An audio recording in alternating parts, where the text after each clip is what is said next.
Welcome to the deep dive. Today, we're diving into the case of Maria Muñoz. Oh, this one's a tough one. It really is. It's a 31-year-old woman from Laredo, Texas. Yeah. And at first glance, it seemed like, a pretty open and shut case, you know, drug overdose. It seems like those are pretty common these days, sadly. They are. They are. But as we dug a little deeper, we realized there was way more to this story than meets the eye. Right. So we've got a lot to work with here. We've got background info on Maria, the initial police reports, court transcripts from her husband Joel Pellet's trial. Okay, yeah. Sounds like a lot to unpack. It is. So today we're really going to try to figure out what really happened to Maria, and how did this seemingly simple case take such a dark turn? Yeah. What really gets me about this whole thing is how easy it is to just accept the simplest explanation and completely miss the truth. Maria, she was a loving mom, she had 2 kids, and she was married to this guy, Joel Pellet. And there was, some whispers about their relationship not being perfect, but nothing that would make you think something like this could happen. Yeah, no one could have predicted this. Right. So on September 22nd, 2020, Maria was found dead at home. And Joel, her husband, he told the police that she had accidentally overdosed on clonazepam. Mm. And at the time, that explanation kind of made sense. I mean, sadly, accidental overdoses, especially from prescription meds like clonazepam, those are on the rise. Yeah, that's true. And I think that's why, initially, no one really dug much deeper. It seemed pretty straightforward. Yeah, but that initial assumption, it really delayed a much-needed deeper investigation. It did, because when the autopsy report came back, it showed something pretty shocking. Marie didn't have just clonazepam in her system. She had 7 different drugs. 11. Yeah, 7. That's not just a simple overdose anymore. No, that changes things completely. What were these other drugs, and what did that tell investigators? So they found clonazepam, obviously, which is, commonly prescribed for anxiety. But Okay. then there was this whole mix of other stuff, like some pretty strong medical grade substances, Okay. the kind they usually use in hospitals for sedation or pain management. Oh, wow. Finding those in Maria's system outside a hospital, and especially mixed with clonazepam, that's a huge red flag. It's not your typical accidental overdose. No, that points to something much more intentional, doesn't it? It does. Did they find anything else at the scene? Anything that supported this idea that someone with medical knowledge might have been involved? Yeah, actually, during the search of their house, they found all this medical stuff like syringes, IV equipment. Right. Yeah. And that was a big turning point because it suggested that this might have been medically orchestrated, not just someone accidentally taking pills. It's like putting together a puzzle. And these pieces, they just don't fit with Joel's story. Exactly. And then there was one more piece of the puzzle that really didn't add up. They found a mark on Maria's arm. What kind of mark? It looks like an injection mark, like from an IV. Hmm. And that completely contradicted Joel's story about her overdosing on pills. Right, if she was injected with something. Exactly. It suggests she was injected with those drugs, probably against her will. So now we have a weird mix of drugs, medical supplies at the scene, an injection mark that doesn't make sense. What did Joel say about all this? How did he explain these discrepancies? Well, as the police started asking more questions, his behavior got more and more suspicious. He was vague. He contradicted himself. It seemed like he was trying to hide something, Yeah. which of course made the investigators even more suspicious. Rightfully so. So, did any specific evidence directly link Joel to Maria's death? There was one really incriminating piece of evidence. Remember how Joel said Maria had overdosed by emptying a bottle of clonazepam? Right. Well, when they found the bottle, it was practically full. Okay. That completely debunked his story about a massive overdose. It pointed toward foul play. Yeah, that doesn't sound like an accident at all. So at this point, the investigation completely shifted. It wasn't just a tragic overdose anymore. It was a potential homicide with Joel Pellet as the prime suspect. What happened next? Well, with all that evidence piling up against him, Joel was arrested and charged with Maria's murder. Wow, from an accidental overdose to murder. That's a huge turn of events. What was the basis for those murder charges? The charges were based on all the evidence suggesting that Maria was deliberately drugged and injected with a fatal cocktail of substances. The medical supplies, the injection mark, Joel's inconsistent statements, the almost full clonazepam bottle. It all pointed to a deliberate act on his part. This is where the deep dive gets even more interesting. Yeah. So we left off with Joel being charged with Maria's murder. The case moves from investigation to the courtroom. What was the trial like? Oh man, the trial was intense. It was a really complex case with a lot of expert testimonies and emotional moments from both sides.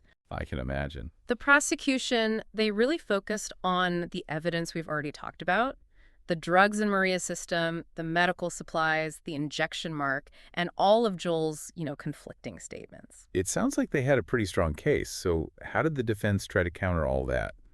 Well, they had a tough job, that's for sure. They tried to argue that it wasn't murder, but suicide. Suicide. Yeah, they tried to say that Maria was going through some tough times and that she might have taken her own life, but they really struggled to find evidence to back that up. Right, because all the evidence pointed to her being drugged. Exactly. And the prosecution, they hit back hard on that suicide theory. I mean, they pointed out that those other 6 drugs in her system, those aren't things people typically use to commit suicide. Yeah, that makes sense. Right. And they also brought in experts who testified that the combination of drugs and the doses, it just wasn't consistent with someone taking their own life. So they were saying it's highly unlikely she would have gotten those drugs herself and then used them in that way. Yeah. Exactly. Especially since those drugs were, medical grade, not the kind of thing you just find lying around. Right. And the IV equipment and that injection mark, those don't really fit with the suicide scenario either. Not at all. This trial must have been so hard for Maria's family. It must have.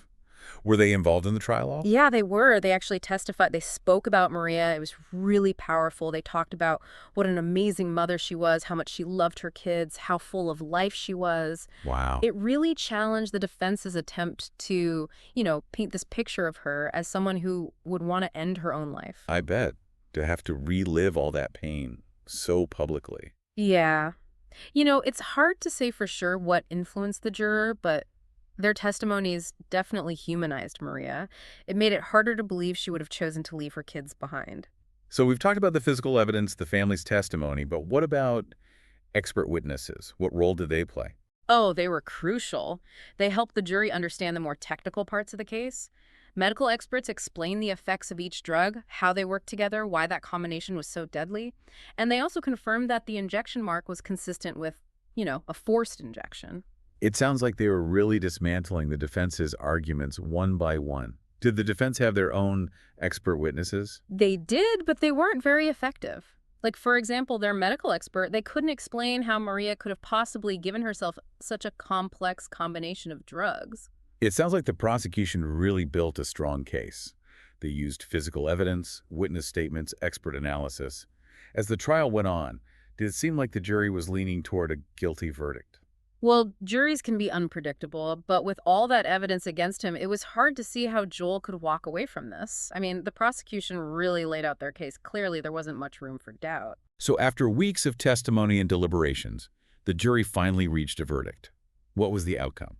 After weeks of testimony and deliberations, the jury finally reached a verdict. What was the outcome? Well, in March of 2023, Joel Pellet was found guilty of murdering Maria Muñoz. Guilty. Yeah. Yeah. He was sentenced to life in prison without parole. That must have been, it doesn't bring Maria back, but at least it's some sense of justice for her family and friends. Absolutely. I mean, nothing can truly erase the pain of losing her, but that guilty verdict, it showed that her life mattered, and it held her killer accountable. This whole case, it started as a suspected overdose, but it turned into a murder conviction. What can we learn from Maria's story? I think Maria's case shows us how important it is to really investigate thoroughly, especially in cases that seem simple at first. It reminds us to look beyond those initial assumptions and to dig deeper when something just doesn't feel right.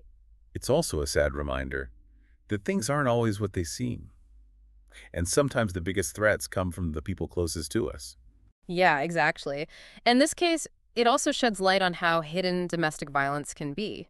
It often happens behind closed doors where everything looks normal from the outside. Right. We have to be more aware of the warning signs, not just for ourselves, but for our friends and family too. So what are some of those warning signs? What should we be looking out for? Well, some common red flags are controlling behavior, isolating someone from their friends and family, verbal abuse, and a pattern of escalating anger or threats. Yeah. And it's important to remember that domestic violence isn't always physical. It can take many forms, and they're all dangerous. You mentioned support. Yeah. What kind of resources are out there for people who are experiencing domestic abuse? Or for people who think someone they know might be in danger? Oh, there are a lot of great organizations that help victims of domestic violence. There are hotlines, shelters, counseling services, legal aid. Okay. The important thing is to remember that no one has to suffer in silence. Reaching out for help is a sign of strength. This has been a really heavy deep dive.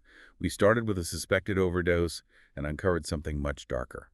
What are the key takeaways you hope listeners will remember from this case?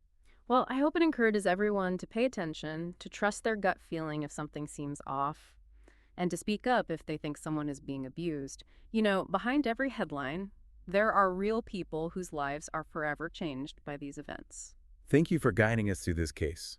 Maria's story is a powerful reminder to be vigilant, to support those in need, and to never give up on seeking justice for victims of violence. It was my pleasure to be here. And to all our listeners, thank you for joining us on the deep dive. We'll be back next week with another case. Until then, stay informed, stay curious, and stay safe. If you enjoyed this video and want to dive deeper into more cases like this one, make sure to subscribe to our channel. Don't forget to like the video if you found the story compelling, and share it with your friends and family who might be interested in true crime and mysteries. By subscribing, you'll stay up to date with all our latest content and join a growing community of curious minds exploring the most fascinating cases. Click the notification bell so you never miss an upload. Your support means everything.